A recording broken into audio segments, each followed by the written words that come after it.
Voltamos com o Jogo do Poder, hoje com participação do senador Francisco Dornelles, contando também com a participação do cientista político Geraldo Tadeu. Senador, para concluir a questão da reforma política, a Câmara formou uma comissão que também está discutindo e formulando as suas propostas de reforma política. Dizem que os deputados não estão muito animados com a proposta do Senado, porque não vão deixar os senadores mudar as regras que vão, na realidade, os reeleger.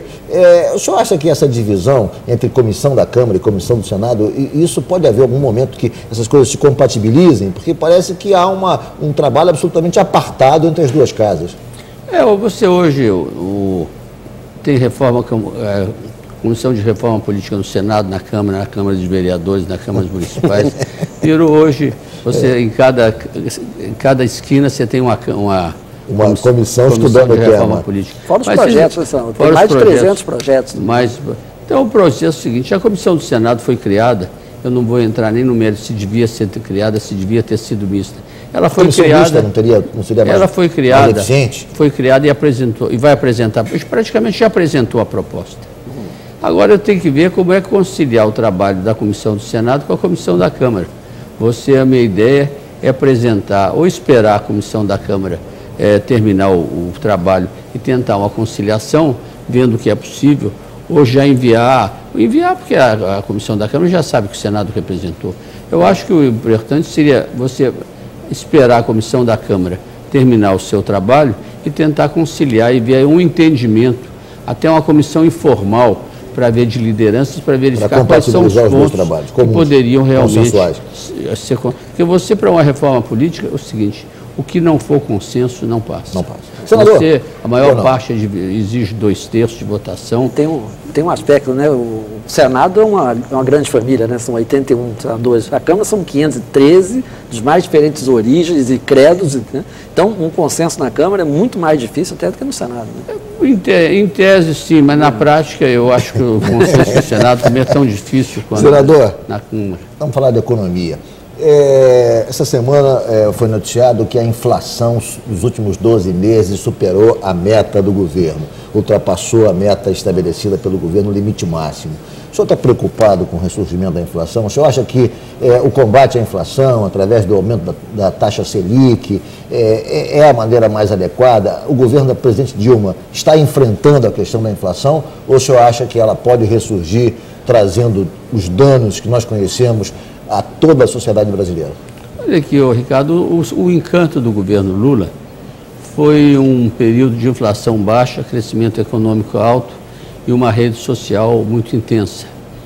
E esse encanto a presidente tem que fazer todo o esforço para manter. Ela foi eleita dentro desse encanto. E às vezes você vive situações, pressões inflacionárias, principalmente de preço de commodities, de preço de alimentos, que realmente são uma pressão inflacionária de fora para dentro, que é uma administração difícil. Por sua vez, você, para segurar qualquer pressão inflacionária, você tem que recorrer àquelas medidas clássicas: elevar a taxa de juros, restringir crédito, segurar os gastos públicos, e tudo isso tem uma consequência na taxa de crescimento econômico. Então, o que a gente nota é que o governo, que a presidente, aliás, eu acho que ela tem toda a razão, de tentar conciliar, ou seja, ter como prioridade, ela já afirmou várias vezes que ela não permite, que a prioridade, todo esforço será feito para impedir um ressurgimento da inflação, mas que as medidas de natureza monetária, creditícia e fiscal serão tomadas de uma forma, com uma dosagem que não sacrifique o crescimento econômico. Senador, o PP no Rio de Janeiro é um aliado tradicional do governo Sérgio Cabral, é um aliado do PMDB tradicional. O governador Sérgio Cabral já anunciou que o candidato à sua sucessão é o vice-governador Pezão. Bom, como é que o PP viu esse anúncio e que tipo de postura o PP terá em relação à sucessão municipal, cujo candidato do PMDB é o prefeito Eduardo Paes, e a sucessão estadual, em 2014, quando o vice-governador Pezão será o candidato do governador Cabral à sucessão? É que nós vamos disputar agora as eleições municipais, e o PP é o terceiro partido do país em número de vereadores, em número de prefeitos, é o terceiro em número de filiados, e nós temos nacionalmente o esforço para disputar as eleições municipais com candidaturas próprias em todos os municípios do país, inclusive do Rio de Janeiro, como regra geral. Aqui, praticamente, nós vamos procurar, dentro de um quadro de alianças, a tendência, pelo que eu sinto do diretório municipal do PP, eu recebo bem, é de apoiar o Eduardo Paes, apoiar a reeleição do Eduardo Paes, que eu acho que, se é que é possível falar isso, da nomeação do prefeito Eduardo Paes, porque ele não tem opositor, ele não tem nem adversário. Não tem adversário. O adversário desmontou e ele representa uma coligação. O governo dele está com uma taxa de aprovação altíssima, muito alta. Assim como o governo do governador Cabral. Soube administrar todas as forças políticas, de modo que nós vamos participar da nomeação do prefeito Eduardo Paes. Também o Estado vive uma fase muito boa. O governador Sérgio Cabral vem fazendo uma excelente administração. É verdade. Vem realmente, você vê, de todos os segmentos empresariais, os segmentos intelectuais, de todos os segmentos do setor público e do setor privado, um apoio, ele tem um apoio integral hoje também. Se houvesse uma eleição para governador, seria uma nova nomeação. Verdade. De modo que o PP, em problemas municipais, você tem que administrar. As eleições municipais são as eleições mais difíceis de serem administradas, porque ela tem um cunho emocional muito grande. É o vizinho contra a vizinha, é o filho, é o menino que senta com bons olhos o nome do Pezão, né? Que senta num banco do colégio com o adversário do outro, de modo que nós vamos disputar praticamente um grande número de municípios e talvez tenhamos até que disputar com o PMDB em muitos municípios.